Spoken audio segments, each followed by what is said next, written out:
भी जानता है।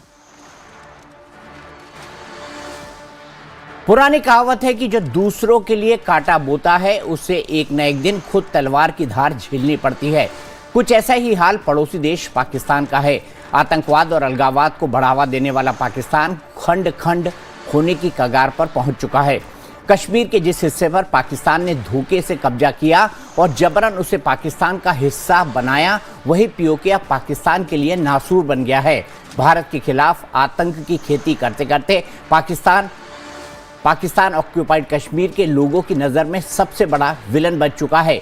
ये तस्वीरें गवाह हैं कि पाकिस्तान अधिकृत कश्मीर में लोगों का गुस्सा कैसे सैलाब बनकर फूट पड़ा है। पीओके में लगातार चौथे दिन भी हजारों लोगों ने सड़कों पर उतरकर विरोध प्रदर्शन किया। वहां की सरकार और सेना के खिलाफ आवाज़ बुलंद की। बौखलाई पाकिस्तानी सेना ने प्रदर्शनकारियों को कुचलने के लिए अपनी पूरी ताकत झोंक दी। विरोध प्रदर्शन कर रहे लोगों पर गोलियां चलाई जा रही हैं, आंसू गैस के गोले दागे जा रहे हैं, लेकिन आंदोलनकारी पीछे हटने को तैयार नहीं। इन तस्वीरों से आप अंदाजा लगा सकते हैं कि पाक अधिकृत कश्मीर में हालात कितने बेकाबू हो चुके हैं। विरोध प्रदर्शन का यह सिलसिला 29 सितंबर को शुरू हुआ था, लेकिन पिछले 3 दिनों में से वहां हालात बेहद खराब हो चुके हैं। प्रदर्शनकारियों और सेना के बीच लगातार हिंसक झड़प हो रही है। आंदोलन को कुचलने के लिए सेना की तरफ से की गई गोलीबारी में अब तक 14 लोगों की जान जा चुकी है, जबकि 100 से ज़्यादा लोग घायल हुए हैं। प्रदर्शनकारियों के हमले में भी अब तक 3 पुलिसकर्मियों की जान जा चुकी है। हालात ये हैं कि पीओके में दुकान, दफ्तर, बाजार, ट्रांसपोर्ट सब ठप पड़े हैं। मुजफ्फराबाद से शुरू हुआ आंदोलन कुछ ही दिनों में मीरपुर, रावलकोट, कोटली और नीलम घाटी तक पहुंच चुका है। सरकार और सेना लाचार नजर आ रही है। विरोध की आग को और फैलने से रोकने के लिए पीओके में मोबाइल, लैंडलाइन और इंटरनेट सेवा पर पूरी तरह पाबंदी लगा दी गई है। पाकिस्तान में इस्लामाबाद या रावलपिंडी में जो सरकार है, ख़ासतौर से पाकिस्तान की जो आर्मी है, उसमें ज़्यादातर पंजाबी मुस्लिम होते हैं जो कि थोड़ा चालाक होते हैं और शायद पीओके के लोगों को दोयम दर्जे का नागरिक समझते हैं। अब हो ये रहा है कि पीओके के लोगों को एक 38 सूत्रीय चार्टर ऑफ डिमांड उन्होंने तैयार की है। वहाँ जो अवामी एक्शन कमेटी के जो लीडरान हैं, पाकिस्तान की आर्मी, रेंजर्स और फ्रंटियर कॉन्स्टेबलरी ने मिलकर उनको जेल में भरना शुरू कर दिया है। दूसरी बात यह है कि पिछले 2 महीने से करीबन 4 या 5 बार पीओके के जो एक्टिविस्ट्स हैं उनको उनके घर से उठा लिया गया है और उनको गायब कर दिया गया है। पता नहीं लग रहा कि वो किस जेल में हैं, जिंदा हैं कि नहीं। सबसे बड़ी बात है बिजली।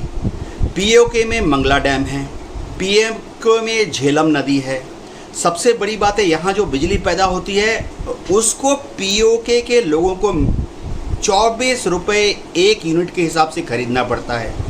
80% बिजली जो मंगला डैम में पैदा होती है वो चली जाती है पाकिस्तान के पंजाब में।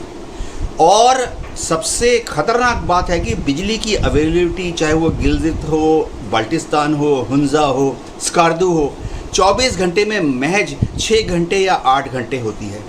तो पीओके के लोग बहुत परेशान हैं। पाकिस्तान सरकार ने हालात पर काबू पाने के लिए अतिरिक्त पुलिस और रेंजर्स तैयार किए हैं। परिस्थिति फिर भी नियंत्रण से बाहर है। पाकिस्तान ऑक्यूपाइड कश्मीर से कई तस्वीरें और वीडियो सामने आए हैं जिनमें प्रदर्शनकारी गाड़ियों में तोड़फोड़ करते नजर आ रहे हैं। विरोध प्रदर्शन को लीड कर रही आवामी एक्शन कमेटी का कहना है कि ये सरकार अपने ही बच्चों को खा जाने वाले राक्षसों की तरह है और अपने ही लोगों को मार रही है। बता दें कि पाकिस्तान ऑक्यूपाइड कश्मीर में ये विरोध प्रदर्शन Jammu Kashmir joint Awami action committee यानी JAAC के नेतृत्व में चल रहा है। इस कमेटी ने सरकार के सामने 37 मांगे रखी हैं। इनमें बिजली की दरों में कटौती से लेकर आटे पर सब्सिडी देने की मांगे शामिल हैं। इसके अलावा पीओके के लिए मुफ्त शिक्षा और स्वास्थ्य सुविधा की भी मांग है। साथ ही पाकिस्तान में बसे कश्मीरी शरणार्थियों के लिए रिजर्व 12 विधायी सीटें खत्म करने की भी मांग है और सरकारी अधिकारियों को मिल रही विशेष सुविधा खत्म करने की भी मांगे शामिल है। इन हिंसक विरोध प्रदर्शनों के बाद पाकिस्तान की शरीफ सरकार बैकफुट पर दिख रही है। उसने पीओके की सरकार को नोटिस भेजकर जवाब मांगा है और आंदोलनकारी नेताओं को बातचीत के लिए बुलाया है, लेकिन साथ ही ये शर्त भी रखी है कि अगर विरोध प्रदर्शन जल्द खत्म नहीं हुए तो प्रदर्शनकारियों के खिलाफ कड़ी कार्रवाई की जाएगी। पीओके के लोग हैरान हैं, परेशान हैं कि जो आटा हिंदुस्तान के जम्मू कश्मीर में सिर्फ 25 रुपए किलो में मिल रहा है, वो क्यों पीओके के लोगों को 120 रुपए किलो में ख़रीदना पड़ रहा है। इसी तरह से जब पीओके के लोग हमारे भारत के जम्मू कश्मीर की तरफ देखते हैं, क्योंकि दोनों तरफ रोटी बेटी का रिश्ता है, अभी भी है, तो वो देखते हैं कि भारत के कश्मीर में दूर दराज के गाँवों में कितनी उन्नति हुई है। दूर दूर गाँवों तक सड़कें बन गई हैं, मोबाइल टावर लग गए हैं, दूर दूर छोटे छोटे कस्बों में अस्पताल खुल गए हैं, स्कूल खुल गए हैं। ऐसी हालत में पीओके के लोगों को लगता है कि प्रगति के रेस में वो पीछे छूट गए हैं। अब इसका सोल्यूशन पाकिस्तान आर्मी क्या देती है? अगर पीओके के लोग सड़क पर निकलते हैं, जुलूस निकालते हैं, तो पाकिस्तान की आर्मी, रेंजर्स ये बंदूक और लाठी के डर से उनको दबाने की कोशिश करते हैं। यानी इस्लामाबाद, रावलपिंडी में ये एक ख्याल है कि ये लोग जो हैं हमारे गुलाम हैं, इनको बंदूक, लाठी और जेल में भरकर कंट्रोल में रखो। लेकिन ऐसा करने से वो कभी भी सफल नहीं होंगे। एक ही तरीका है, अवामी एक्शन कमेटी के जो लीडरान हैं उनको बुलाएं, बातचीत करें और उनके जो 38 सूत्रीय चार्टर है उसमें से कम जो छोटे छोटे मांगे हैं, छोटे छोटे जो डिमांड्स हैं, उनको मीट करें। इसी पर बात करने के लिए मेरे साथ दो खास मेहमान जुड़ गए हैं। मेरे साथ जाने माने राजनीतिक विश्लेषक और कश्मीर के मामलों के एक्टिविस्ट ललित अंबरदार साहब हैं और मेरे साथ डॉक्टर हामिद खान हैं जो पाकिस्तान से एक पत्रकार हैं। सबसे पहले ललित भाई, दोनों को रूल समझा दूं, 60-60 सेकेंड आप दोनों को बोलने को मिलेंगे, एक दूसरे पर ना बोलें क्योंकि आप जूम पर जुड़े हुए हैं। और इसीलिए मेरा पहला सवाल ललित अंबरदार जी आपसे, ये ऐसे हालात अचानक क्यों बन गए पाकिस्तान ऑक्यूपाइड कश्मीर के अंदर? क्या इंटरनल फैक्टर्स देख रहे हैं इसके पीछे आप? मैं थोड़ा आवाज भी बढ़ा दीजिए। मुझे आपका प्रश्न तो मैंने सुना। मेरी आवाज आ रही है आपको? जी बिल्कुल आ रही है, आपकी आवाज ठीक से आ रही है। थोड़ी आवाज बढ़ा दीजिए। मैंने तो कहा कि क्यों ये हालात बन गए। जी बिल्कुल, आवाज बढ़ा दीजिए। देखिए, ऐसा है, पाकिस्तान का वजूद जो है, ये पाकिस्तान की एक नेचुरल जियोपॉलिटिकल एंटिटी नहीं है। इनका वजूद हिंदू नफरत, भारत नफरत से शुरुआत हुई। 14 अगस्त 1947 को हिंदुस्तान में पैदा हुए लाखों हिंदुस्तानियों ने इस्लाम के नाम पे सर सैयद अहमद खान, जिना और मोहम्मद इकबाल के टू नेशन थ्योरी के नाम पे एक्सक्लूसिविटी और सुपरवेसी इस्लाम के नाम पे इन्होंने पाकिस्तान बना दिया। और इसी जम्मू कश्मीर, जो पाकिस्तान ऑक्यूपाइड जम्मू कश्मीर है, मकबूजा जम्मू कश्मीर जो पाकिस्तान का है, यहाँ पे इन्होंने पाकिस्तानी फौजियों ने एक भी हिंदू और सिख जिंदा नहीं छोड़ा, सबको कत्ल कर दिया या उनको कन्वर्ट कर दिया। उसमें बाद अभी जो हालात हो रही है, क्योंकि इस्लाम के नाम पे आप किसी मुल्क को इकट्ठा नहीं रख सकते, और खासकर अगर मुल्क जो रावलपिंडी की मिलिट्री की सरकार चला रहा, ये इस्लामाबाद में तो मुखोटा है, पिंडी तो चलाती है पूरे पाकिस्तान को। अब जो हो रहा वहां पे, अब पाकिस्तान जो अंदर से इम्प्लोड हो रहा, अंदर से बारूद जो इतने 70 साल से लोगों के इस्लाम के नाम पे इकट्ठा रखा था, लोगों को खाना चाहिए, लोगों को बिजली चाहिए, लोगों को रोजगार चाहिए, लोगों को हुकूक चाहिए। और अभी क्या हो रहा है वहां पीओके में, जो बलोचिस्तान में पिछले 60-70 साल से चल रहा है, जो पश्तून तहफ़्फ़ुज़ मूवमेंट कर रही है, और जो अब ये पीओके में हो रहा। अब ये मत भूलिए, अभी की ये बात नहीं है, ये जो जिहादी मुनीर जनरल है, इसकी वजह से खाली नहीं हो रहा है, ये तो डिक्टेटर है, ये तो मारेगा इनको।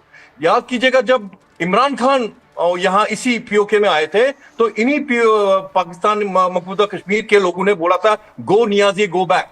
यहाँ पे पश्तून तहफ़्फ़ुज़ मूवमेंट ने नारा लगाया था, ये जो दहशतगर्दी है इसके पीछे वर्दी है, उसकी जो एको हुई थी इसी मुजफ्फराबाद में हो रही थी। और आपको बताऊं मैं, आज का जो मूवमेंट है, जो 1971 में जनरल याया खान विस्की पीते हुए जो हालत हो गई थी ना उसकी, आज मुनीर, ये जो जिहादी मुनीर है, उसकी वही हालत है कि पाकिस्तान 1971 में टूट गया था, मुस्लिम लीग की टू नेशन थ्योरी नष्ट हो गई थी। अब मुझे लगता है कि उसका जो कुछ बचा हुआ था, वो पीओके से शुरू होके पख्तून तहफ़्फ़ुज़ मूवमेंट, वो तो दुरान लान को नहीं मानते, ना उधर के अफगान ना यहाँ के पठान मानते हैं। वहां पे आजादी हो जाएगी। और बलोचिस्तान में आप देख रहे रोज क्या हो रहा है, ठीक है, किसी भी दिन उन्होंने रुक जाइए ललित भाई रुक जाइए। दूसरे सवाल में आपसे जवाब लूंगा, पहले मैं यही समझ लूं कि आखिरकार क्यों पाकिस्तान ऑक्यूपाइड कश्मीर के लोगों के पास न खाने के लिए है, न पीने के लिए है, न बिजली है, न सड़क है, न पानी है।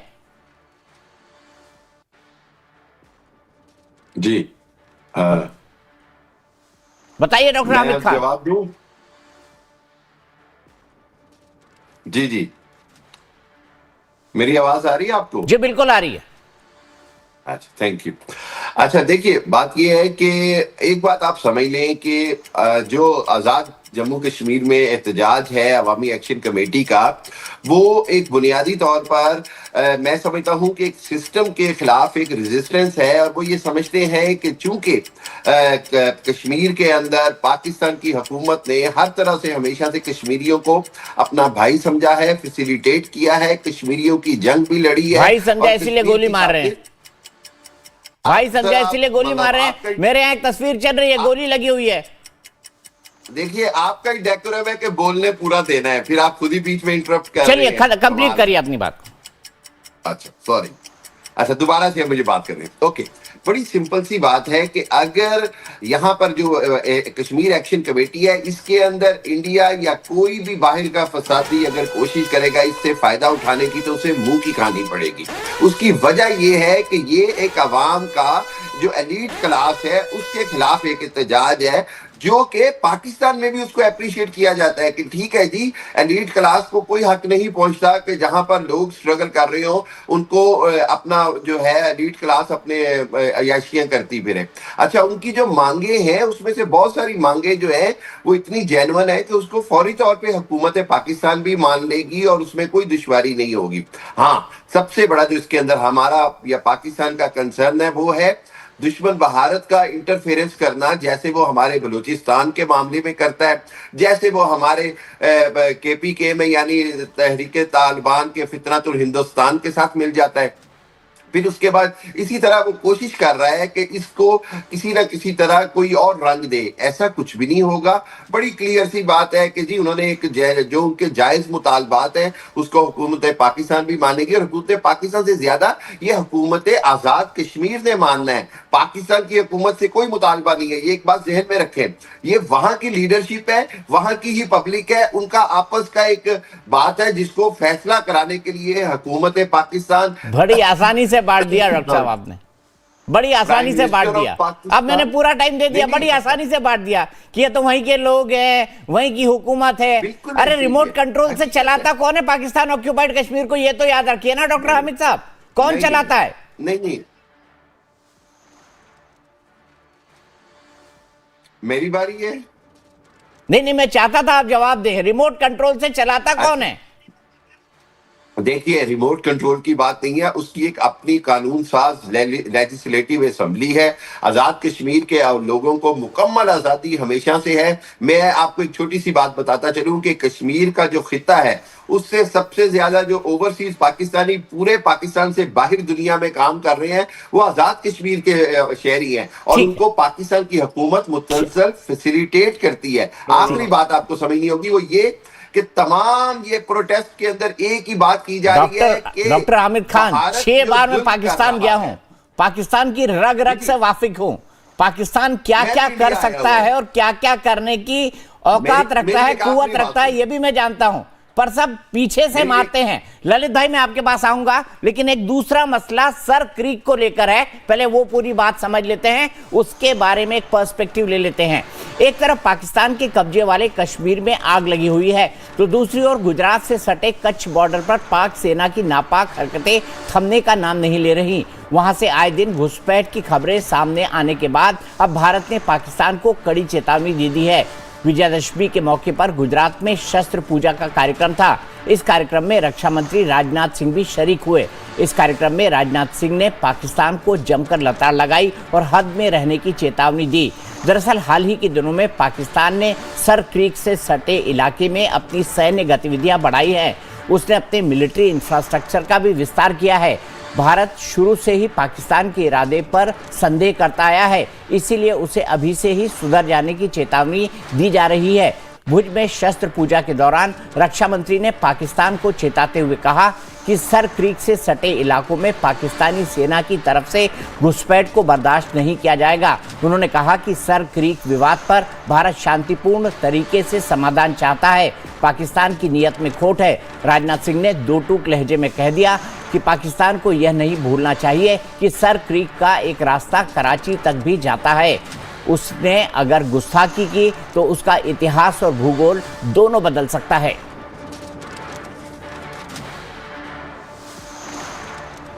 साथियों, आज़ादी के 78 साल बीत जाने के बावजूद सरक्रीक इलाके में सीमा को लेकर एक विवाद खड़ा किया जाता है। भारत ने कई बार बातचीत के रास्ते इसका समाधान करने का प्रयास किया है, मगर पाकिस्तान की नीयत में खोट है, उसकी नीयत साफ नहीं है। जिस तरह से हाल में पाकिस्तान की फौज ने सरक्रीक के सटे इलाकों में अपना मिलिट्री इंफ्रास्ट्रक्चर बढ़ाया है, वह उसकी नीयत बताता है।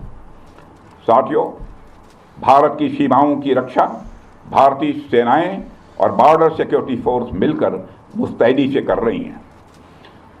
अगर सरक्रीक इलाके में पाकिस्तान की ओर से कोई भी हिमाकत की गई तो उसे ऐसा करारा जवाब मिलेगा कि इतिहास और भूगोल दोनों बदल जाएंगे। मेरे साथियों, आज 2025 में पाकिस्तान को याद रखना चाहिए कि कराची का एक रास्ता क्रीक से ही होकर गुजरता है। तो हिमाकत की गई तो इतिहास और भूगोल दोनों बदल दिया जाएगा। डॉक्टर साहब, हमारे डिफेंस मिनिस्टर कह रहे हैं भूलिए मत, कराची का एक रास्ता सर क्रीक से भी होके जाता है।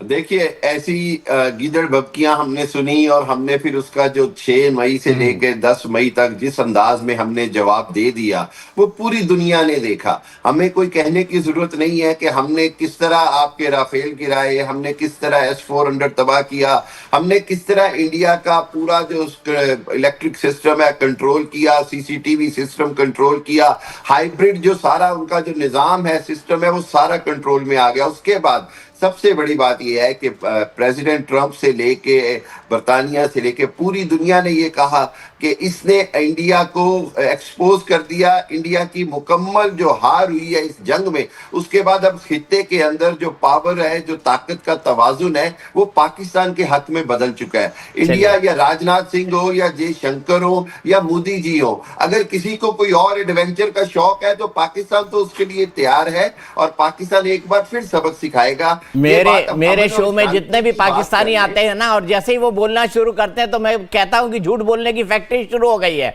आपने भी झूठ बोलने की फैक्ट्री लगा दी, कोई दिक्कत नहीं। डॉक्टर हामिद खान साहब, हम एक पिंच ऑफ सॉल्ट के साथ आपकी इस झूठ को कबूल करते हैं, लेकिन आपका जवाब देंगे ललित अंबरदार। ललित भाई, बताइए कितनी सच्चाई है इनके दावों में? देखिए, पहले 2-3 चीजें। एक तो ये बताना चाहता हूं कि जो आप ये सर क्रीक के बारे में डिफेंस मिनिस्टर ने जो आशंका जाहिर की है, ये मैं कई दिनों से कह रहा हूं, क्योंकि पाकिस्तान को, जैसे मैंने बोला, इस्लाम के नाम पे ये मुल्क बना है। इस्लाम के नाम पे इनकी हमेशा कोशिश रहती है कि अवाम को इकट्ठा रखा जाए। तो इस्लाम के नाम पे इकट्ठा करने का एक ही तरीका है, हिंदुस्तान पे हमला करे। ये 1971 में इन्होंने किया, जब बांग्लादेश, उनको मालूम था कि वहां पे हालात खराब हो रहे हैं, तो हिंदुस्तान पे हमला कर दिया। और जो मैं या खान का जो स्पीच याद कर रहा हूं, कहते हैं कि जब वो पाकिस्तानी अवाम को जो एड्रेस कर रहे थे तो इवन रेडियो सेट के बीच में से विस्की की स्मेल आ रही थी। ये इनकी हालत हो गई थी 1971 में। और उसके बाद जो अभी खाली सर क्रीक में नहीं, LOC में भी मैं सोचता हूं कि इनकी वहां पे कुछ एडवेंचरिज्म करने की जरूर कोशिश होगी, ताकि ये पाकिस्तानी अवाम को किसी तरीके से हिंदुस्तान के खिलाफ कंसोलिडेट करे। जहां तक सर क्रीक का सवाल है, सर क्रीक के बारे में तो इवन जब नरेंद्र मोदी चीफ मिनिस्टर है गुजरात के, तब मुशर्रफ के साथ यूपीए की जो बातचीतें चल रही थी, जब बड़ा ये यहाँ पे दिमाग में फतूर चढ़ गया था कि पाकिस्तान के साथ दोस्ती करेंगे, बसें लेके जा रहे थे, यहाँ पे बातचीतें हो रही थी, कश्मीर के ऊपर समझौता करने वाले थे, ये बड़ा जब वो सब बातचीतें हो रही थी, वो मुशर्रफ कारगिल के अंदर हमारे वहां पे ऑक्यूपाई कर रहा था लैंड को, तो उस वक्त नरेंद्र मोदी ने साफ साफ कर दिया था सर क्रीक के ऊपर कोई समझौता नहीं होगा। और यहां तक तीसरी बात है, जो अमेरिका को बार बार दिलासा ये रेफरेंस दे रहे हैं, आप ये पाकिस्तानियों को याद रहना चाहिए, 1971 में भी अमेरिका ने जो किया था 7th फ्लीट पूरा एंटरप्राइज भेज दिया था बांग्लादेश अरेबियन सी में, तो क्या हुआ था, क्यों वापस चला गया था? तो हमें अमेरिका की धमकी दिखाइए। हिंदुस्तान एक बनाना रिपब्लिक नहीं है, 4th largest economy in the world है, तीसरी बनने वाली है, और हमारे पास अभी ऑपरेशन सिंदूर में आपने देखा, आप किसी तरह से एडवर्टाइज कर रहे हो, आपका डिफेंस मिनिस्टर कहता है कि हमने हिंदुस्तान के जेट गिरा दिए। जब उसको कॉरेस्पॉन्डेंट पूछता है कि क्यों, आपको कोई सबूत है, कि सोशल मीडिया पर सब फैला हुआ, ये डिफेंस मिनिस्टर ऑफ पाकिस्तान अगर ऐसा कह सकता है, आप समझ सकते हैं कि पाकिस्तान की औकात क्या है। तो आप ये कुछ भी ये हालांकि ये मैं मानता हूं कि पाकिस्तान की जहादी आर्मी कुछ भी कर सकती है अपना वजूद कायम रखने के लिए, तो सर क्रीक हो या एलओसी हो ये कर सकते हैं। लेकिन मैं ये कह रहा हूं कि अब की बार जो हो रहा है ये बिल्कुल 1971 का मोमेंट है पाकिस्तान के लिए। 71 में ईस्ट पाकिस्तान निकल गया था। मैं समझ रहा हूं कि पाकिस्तान का जो बल्कनाइजेशन का जो टाइम है वो शुरू हो गया था। मुझे नहीं लग रहा था कि जम्मू कश्मीर जो मकबूजा कश्मीर से वहीं से खाली, ये मत भूलिएगा, मैं आपको ये पाकिस्तानी जो गेस्ट है इनको न्यूज दे रहा हूं। अभी जब हम बात कर रहे हैं रावलकोट में हजारों लोग सड़क पे हैं और वो मुजफ्फराबाद की तरफ कूच कर रहे हैं। रावलकोट से मुजफ्फराबाद की तरफ हजारों लोग सड़क पे कूच कर रहे हैं। नमाज पढ़ी आज उन्होंने शहीदों के लिए, वो सब निकले हुए हैं और उन्हें साफ किया हुआ अगर मर्द लोग मारे जाएंगे तो बच्चे और औरतें सड़क पे निकलेंगी। तो ये वहां पे मुहिम चल रही है। तो मुझे आने वाले दिनों में आप देखेंगे वो जम्मू कश्मीर जो मकबूजा कश्मीर लोकल पुलिस है, पाकिस्तान की आर्मी उन पे गोली चला रही है और वो जो लोग अवाम जो वहां के वो अपने सिपाहियों को अस्पताल ले जा रहे हैं इंजर्ड हो। तो वहां पे पूरी तरह से बगावत हो गई है। पाकिस्तान जो ऑक्यूपेशन है वहां पे मकबूजा जो उन्होंने किया हुआ, वो मुझे लगता है कि ये पूरे नॉर्थ वेस्ट की जो बेल्ट है, शुरुआत पूरा बेल्ट इनका आग में जाने वाला। उधर बलूचिस्तान, फिर पख्तून तहफ़्फ़ुज़ मूवमेंट की मूवमेंट, इनको ये जो कह रहे थे कि अफगान तालिबान, ये पाकिस्तान तालिबान, इनको याद दिलाना चाहता हूं तालिबान की पैदाइश कहां हुई थी। वो बेनज़ीर भुट्टो और उसके जो वो home minister Sikandar, even ISI को नहीं बताया था। ठीक है, यहीं पर रुकते हैं ललित जी, एक दिन के लिए और डिस्कशन रखते हैं। आपसे बात करना हमेशा अच्छा लगता है, आपसे बात करना हमेशा सुखद होता है। तो ललित जी आज के लिए यहीं पर रुकते हैं। डॉक्टर हामिद खान साहब, ललित अंबरदार साहब, हमसे बातचीत करने के लिए, हमसे जुड़ने के लिए बहुत बहुत शुक्रिया। आरएसएस के